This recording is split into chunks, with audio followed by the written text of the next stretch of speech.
Hi, my name's Torrey Proctor. I teach STEM at Spencer Community Schools. I have kindergarten through 5th grade. I also have 2 sections of kinder kids, preschool classes. I teach over 1,000 students, and one of the things I taught them this year is about quadcopters and drones. A drone is any unmanned, unpiloted aircraft, and a quadcopter has 4 propellers.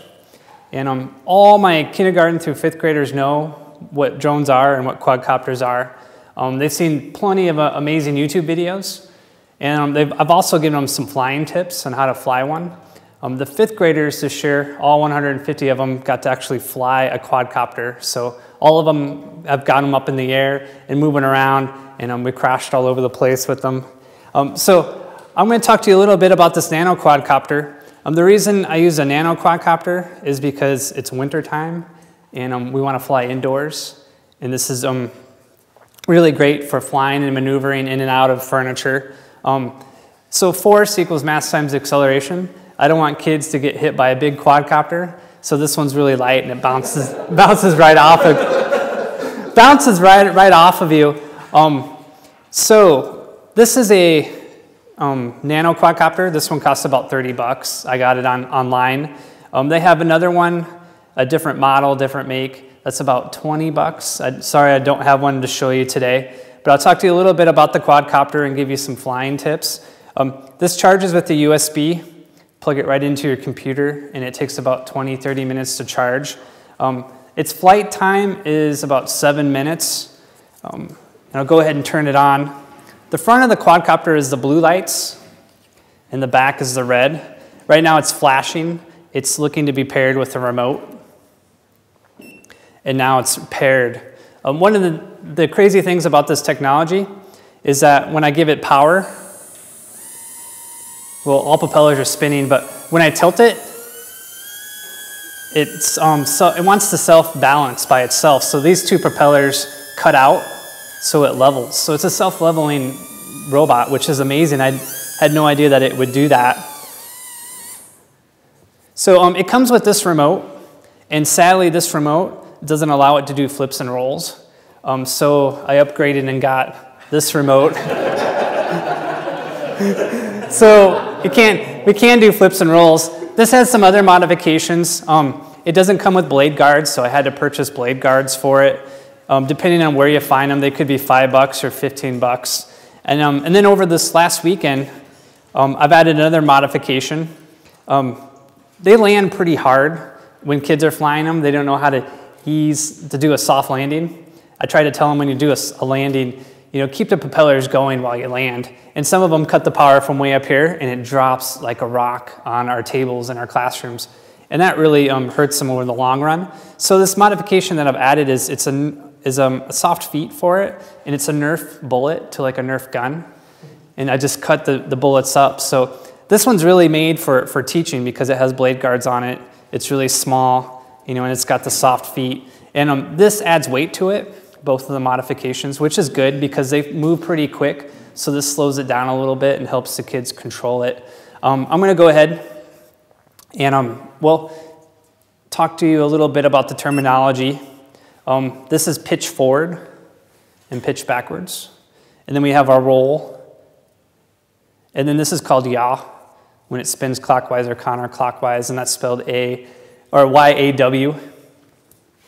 And so before I even get it up in the air,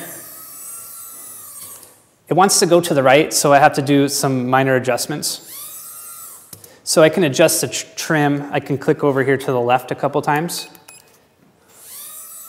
Oh, now it wants to go to the left. I'll click once to the right and once to the front.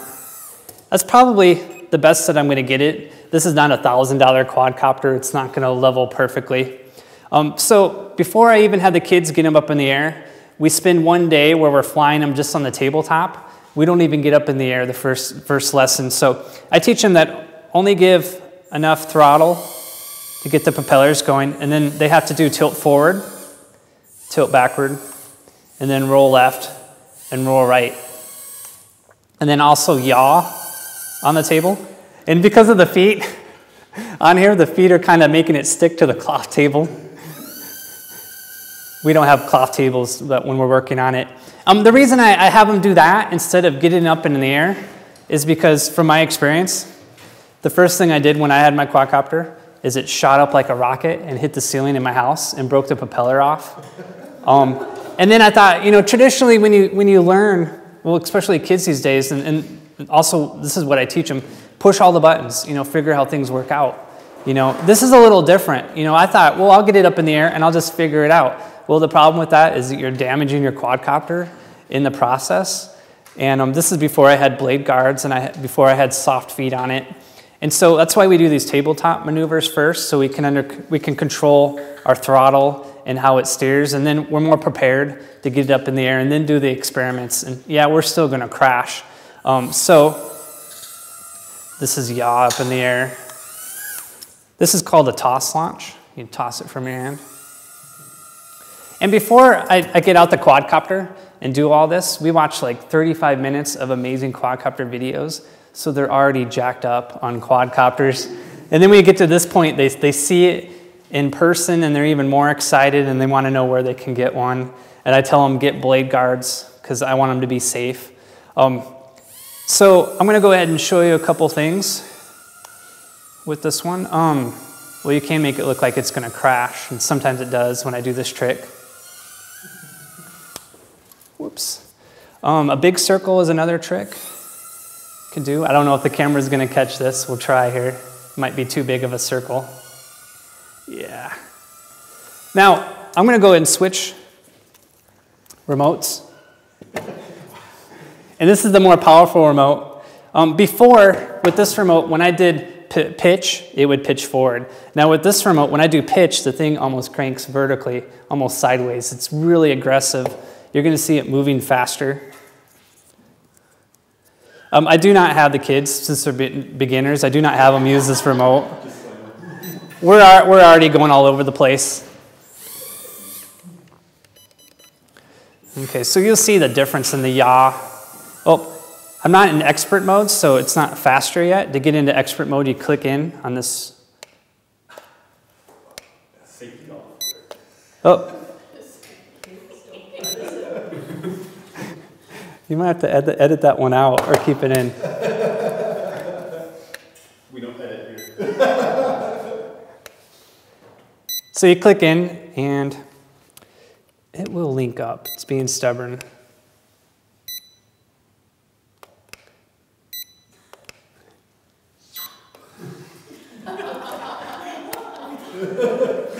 I've had this happen to me once before. It's too close there. Yeah. We haven't got insurance yet.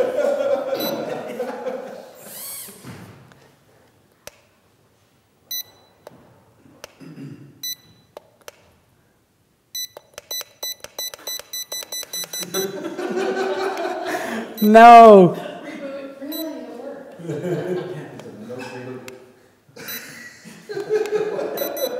Oh, now we're in expert mode. I don't know what I did wrong there. I should probably read the manual on that again. Once you push in on this, it'll start flashing and it'll beep, and now we're in expert mode. And now it's much quicker, and I'm not going to be as smooth at flying it because it goes faster. So to do a flip, let me do a landing. Notice I kept the propeller spinning on the landing. To do a flip, you throw this right, left, and then it'll flip, or left, right, or up, down, or down, up. We'll see if I can do one over the table. You need more altitude when you do the flips because you lose altitude when you perform the stunt. Whoops.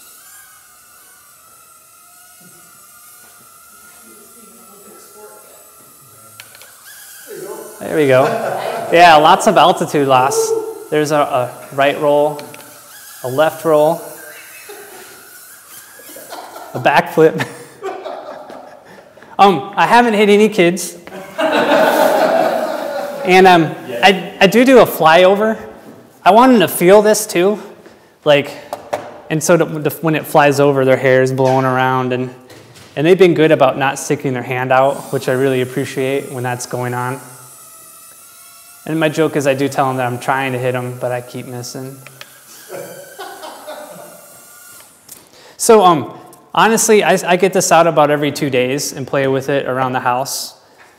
It's a lot of fun. So yeah, some of the things that I make connections with STEM is that they could potentially get a job where they're engineering drones, or they're using code to program them to do amazing things, and they understand what those amazing things are because of the YouTube videos that I've shown them. Or I tell them, think of a bridge inspector. How could this change a bridge inspector's job? And then someone will raise their hand and get it. Oh, well, they can put a camera on one, and then they can go high and low. The FAA has projected that commercial quadcopters is going to be at 90, I think it's 90, oh, I totally forgot my quote. I have to say a $90 billion industry in the next 10 years. So that's something I tell them. And it's on the video again, so if I forget, we can always go back and edit that one in. So that's pretty much my lesson on quadcopters, minus all the videos that I show the students. So.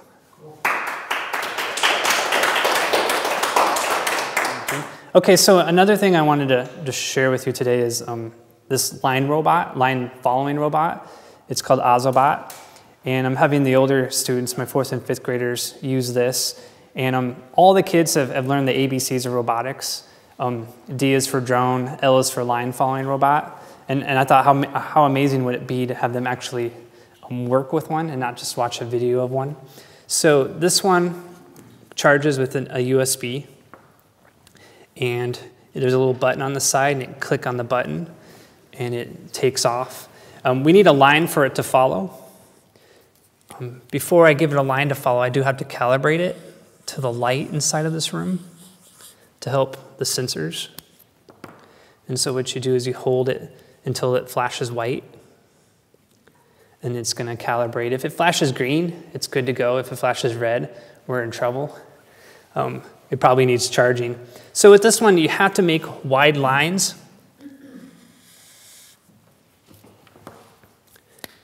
I've tried it with skinnier lines, and it does not work.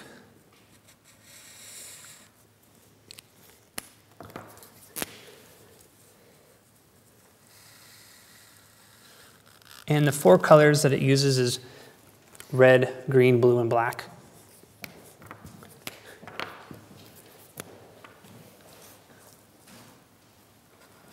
Now you can't scribble back and forth when you're coloring, or it'll make the line really dark and it'll just read as black.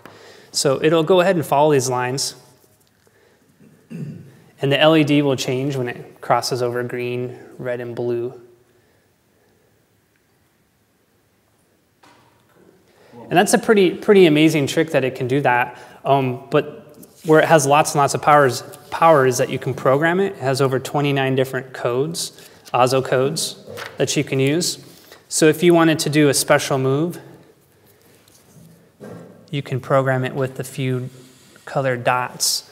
So I am going to try the spin move, which is red, green, red, green, red.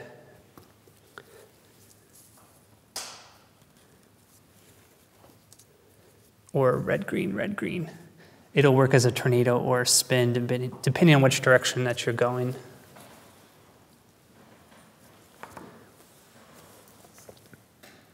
And I do tell the kids that this is something that they use in warehouses. They have line following robots that deliver merchandise.